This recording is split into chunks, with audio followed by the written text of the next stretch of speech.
एक माँ जिसकी आज इकलौती बेटी की शादी है। माँ बेटे को वेडिंग गिफ्ट के तौर पर एक बैंक की अकाउंट पासबुक देती है। तो बेटी अपनी माँ से पूछती है कि क्या है। माँ कहती है कि ये मेरी तरफ से एक छोटा सा वेडिंग का तोहफा है।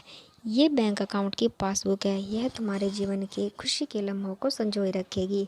आगे जब भी तुम दोनों की ज़िंदगी में कोई खुशी का मौका आए तो इसमें अपनी तरफ से कुछ पैसे डिपॉजिट करना। जितनी बड़ी खुशी उतनी ज़्यादा रकम, और आगे लिख भी देना कि आज ये खुशी का मौका है, इसलिए इतने पैसे जमा किए हैं। आज मेरी बेटी की शादी है तो मेरे लिए भी खुशी का दिन है, इसलिए इसमें मैंने आज 1000 रुपये डिपॉजिट करा दिए हैं। और आगे डिस्क्रिप्शन में लिख भी दिया है कि आज मेरी बेटी की शादी है, इसलिए इसमें 1000 रुपये जमा करती हूँ। बेटी को अपनी माँ का दिया गिफ्ट बहुत प्यारा लगा।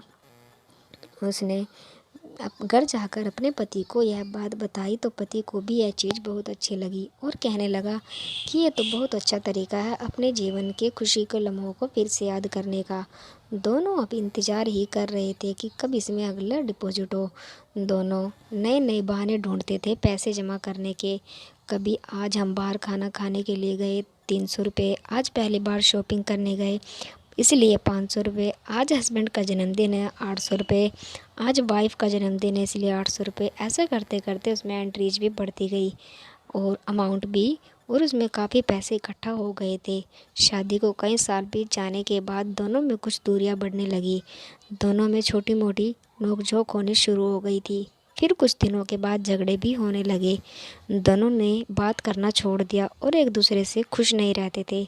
माँ को अपनी बेटी से मुलाकात किए हुए काफ़ी दिन हो चुके थे। तो एक दिन माँ अपनी बेटी से मिलने के लिए बेटी के घर गई तो बेटी कहने लगी कि माँ, मैं अब और इस शादी में आगे अपना जीवन नहीं गुजार सकती। पता नहीं मैंने इतने दिन इसके साथ कैसे गुजार लिए। अब इस आदमी से डिवोर्स चाहती हूँ। उधर पति भी कहने लगा कि मैं भी परेशान आ गया हूँ, इसके साथ रहकर मैं भी जीना नहीं चाहता तुम्हारे साथ, मुझे भी डाइवोर्स चाहिए। माँ ने कहा ठीक है तुम दोनों अलग हो जाना, लेकिन याद है मैंने तुम्हारी शादी के दिन तोहफे में एक पासबुक दी थी। बेटी पासबुक निकाल कर लाई तो उसमें देखा कि इसमें बहुत पैसे जमा है। माँ ने कहा जब शादी इतनी ही बुरी थी तो पहले अपनी शादी से जुड़ी कोई भी याद अपने पास नहीं रखनी चाहिए। पहले इसमें जमा रकम को खर्च करना होगा, फिर तुम डाइवोर्स ले सकते हो। दोनों ने कहा ठीक है।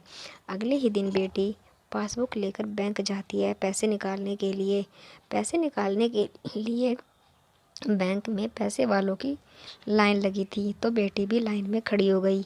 अब खड़े हुए काफ़ी देर हो गई तो बेटी ने खड़े खड़े ही पासबुक खोली और देखने लगी कि इसमें कब पैसे जमा किए थे। बेटी ने देखते ही देखते पता चला कि अब उसकी आंखें भर आई और अपने बीते लम्हों को याद करके जो उसने पति के साथ बिताए थे वो आज डाइवोर्स देने चली थी। बेटी बिना पैसे निकाले घर आ गई और पति से कहने लगी कि मुझसे नहीं हो पाएगा, ऐसा करो कि तुम ही जाकर सारे पैसे खर्च कर दो।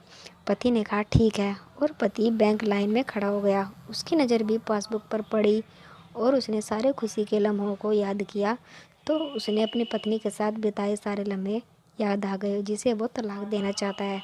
अपने जीवन के सबसे हसीन लम्हों को याद करके पति की भी आंखें भर आई और वो भी लाइन से निकल गया। पति घर आया और पासबुक अपनी पत्नी के हाथों में दे दी तो पत्नी पासबुक में देखते उसमें आज के ही दिन 5000 रुपये जमा हुए हैं और उसमें आगे लिखा है कि आज खुशी का दिन है कि मुझे एहसास हो चुका है जिसे वो छोड़ने जा रहा था वो उसे सबसे ज़्यादा प्यार करता है।